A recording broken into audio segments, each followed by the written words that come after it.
se retrouve aujourd'hui pour une petite vidéo où on va découvrir une trace dans le Beaujolais en solo avec une Cove 450 Rallye. C'est parti!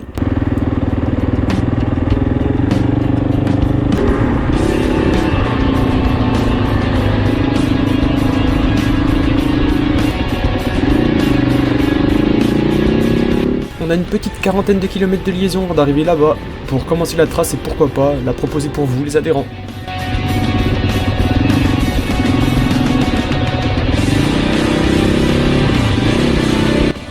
Nous voilà arrivés au début de la trace, donc on charge tout ça sur la tablette, sur l'application DMD2 que j'utilise pour le guidage et d'ailleurs est très sympa.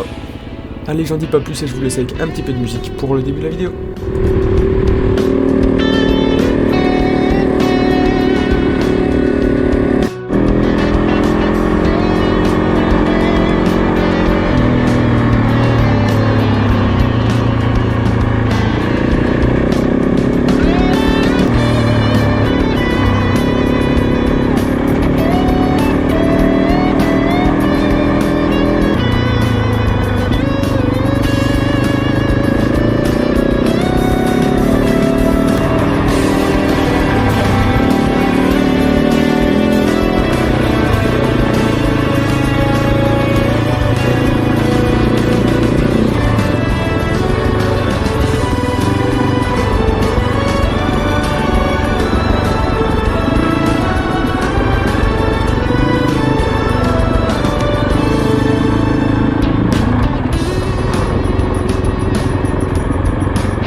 Autant vous dire qu'après cette petite montée dans l'herbe mouillée des vignes, la descente bien raide dans l'herbe mouillée, je me suis dit que si ça allait être comme ça tout le long, j'allais mettre du temps avant d'entrer à la maison.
Après cette partie bien roulante sur des grands chemins, j'ai compris que j'allais passer une super journée sur la moto. Et c'était sans compter sur les paysages qui allaient suivre, les chemins bien boueux et les parties techniques qui étaient au programme.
Depuis quelques kilomètres maintenant, je suis sur la même piste, une longue route forestière, un peu grasse à certains moments certes, mais qui permet d'envoyer un peu, tout en restant en sécurité grâce à la largeur de la piste et la visibilité qui est largement suffisante.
Me voilà maintenant à la fin de la première partie de la sortie.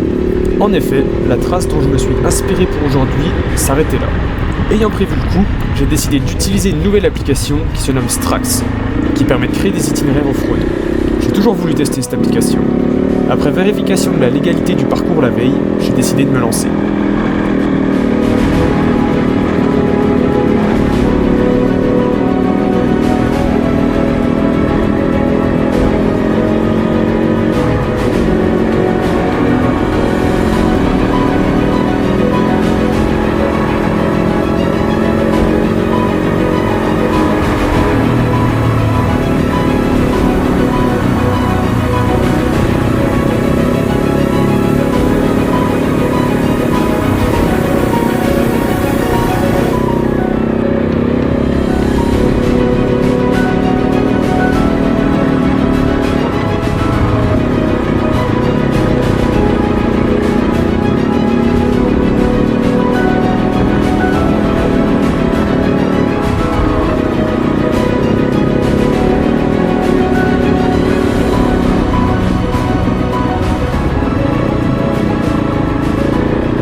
Quoi de mieux qu'une belle vue pour vous présenter la moto sur laquelle je roule.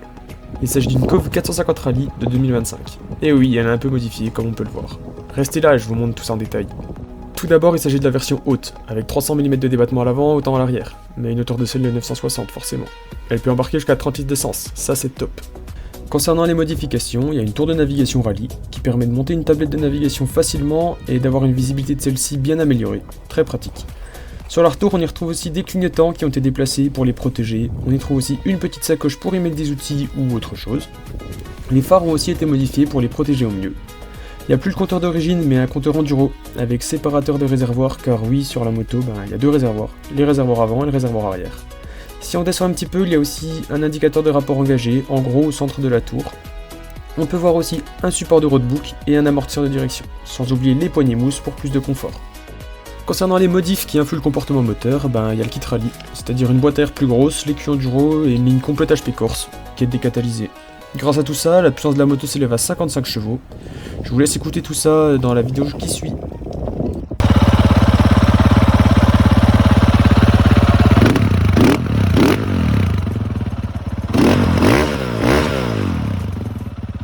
On continue avec ce qui joue aussi sur le comportement de la moto, c'est la couronne arrière. C'est une 51 dents contre 49 d'origine, ce qui rend la moto plus nerveuse et un petit peu plus joueuse. Toujours dans la même zone de la moto, on arrive sur les pneus. Ce ne sont pas ceux d'origine, ils ont été changés contre des Michelin Tracker. Des pneus enduro mais qui résistent bien sur le goudron et le plus important c'est qu'ils sont homologués sur la route. Deuxième avantage de ces pneus c'est le prix, parce que 130 € le train de pneus, donc le pneu avant et le pneu arrière, c'est vraiment pas cher. On passe maintenant à une grosse modification mais qui ne se voit pas, c'est le faisceau électrique simplifié. Donc plus de clés, plus de Neumann, plus d'ABS, mais surtout moins de risque de panne électrique. Et ça c'est bien. Quant aux protections de la moto, simple mais efficace, des tampons de protection de réservoir autant à l'avant qu'à l'arrière, mais aussi des protections de cadre à service. Maintenant on passe à une modif pour le confort, soit la selle. Il s'agit d'une selle rallye plus molle et plus confort, sans oublier la petite pochette pour le carton servant à faire valider les checkpoints en rallye. Allez, fini de blablater, maintenant je vous ai bien endormi en montrant la moto, il est temps de repartir rouler pour découvrir de nouveaux paysages. À peine reparti et on se retrouve derrière un 4x4. Comme quoi, même dans les endroits les plus perdus, on peut se retrouver dans les bouchons.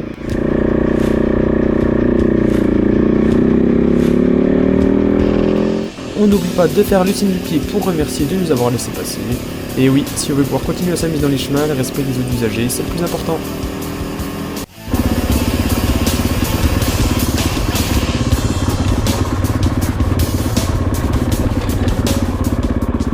Petit moment de doute sur l'itinéraire. Je sais que je suis sur la trace, mais je doute un peu sur l'état du chemin par la suite.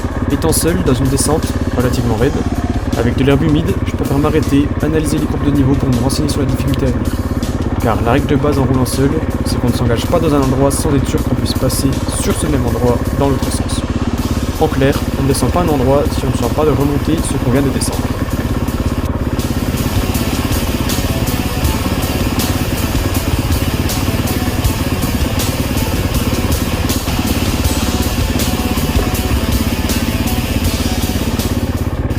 Au final, la descente s'est bien passée, mais on n'est jamais trop prudent.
Et voilà, c'est la fin de la partie créée avec l'application Strax. Franchement, super content de l'itinéraire qu'il m'a créé.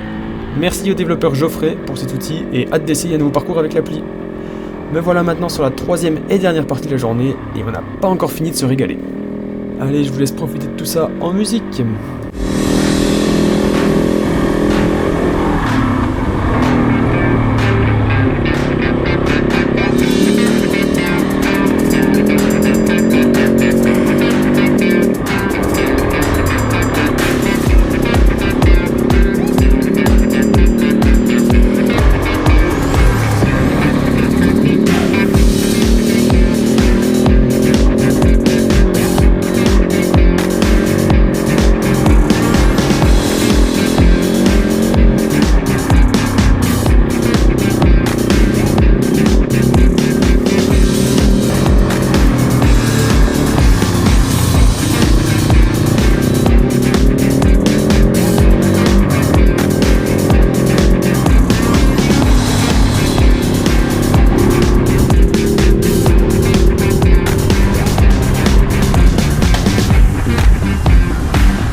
croise ou loupe des marcheurs, je prends toujours le temps de ralentir, débrayer pour éviter de faire trop de bruit et saluer les personnes.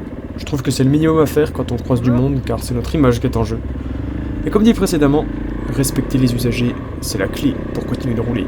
Je deviendrai presque poète.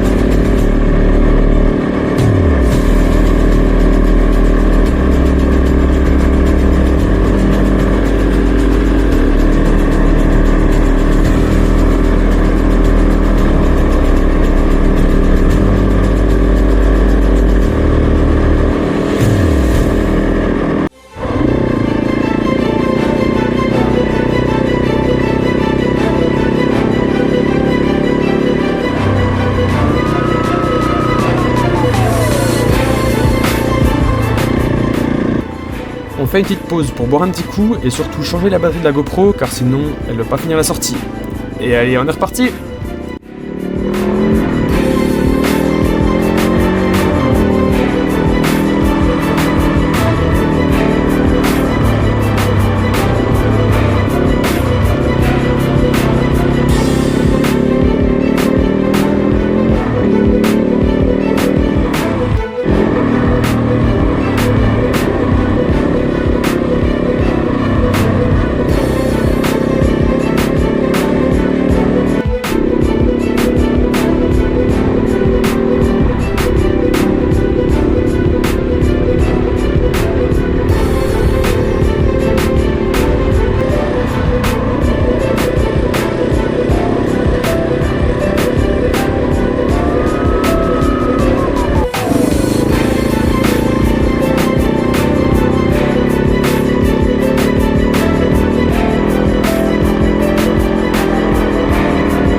Et on repart après une petite pause photo. L'endroit est magnifique. On surplombe d'un côté la ville de Villefranche-sur-Saône et de l'autre tout le massif du Beaujolais.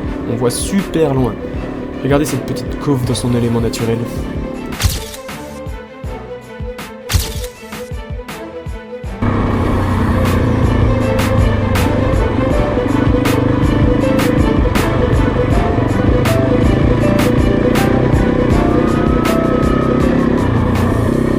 Me voilà dans la même situation que tout à l'heure, en haut d'une descente un peu technique. Elle se descend facilement, mais à monter, c'est une autre paire de manches.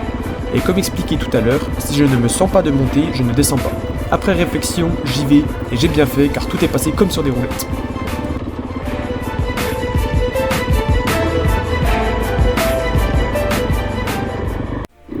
Nous voilà maintenant à la fin de la trace d'aujourd'hui. Franchement, ça a été l'une des meilleures balades off-road que j'ai faites. Il reste un petit bout de chemin, mais à cause d'un bug de la caméra, je l'ai pas en vidéo. Il me reste maintenant 40 km de route pour rentrer à la maison. Bilan de l'essai de la moto, je suis conquis par la cove. C'est un vrai vélo dans les chemins et sur la route, j'ai été étonné des capacités de la moto, mais aussi des pneus qui permettent de prendre un peu d'angle sur le sec. Mais par contre, quand c'est mouillé, c'est une vraie patinoire. On ne peut pas tout avoir. Allez, je vous dis à une prochaine et rendez-vous le 21 mars pour la première sortie de l'année avec l'association.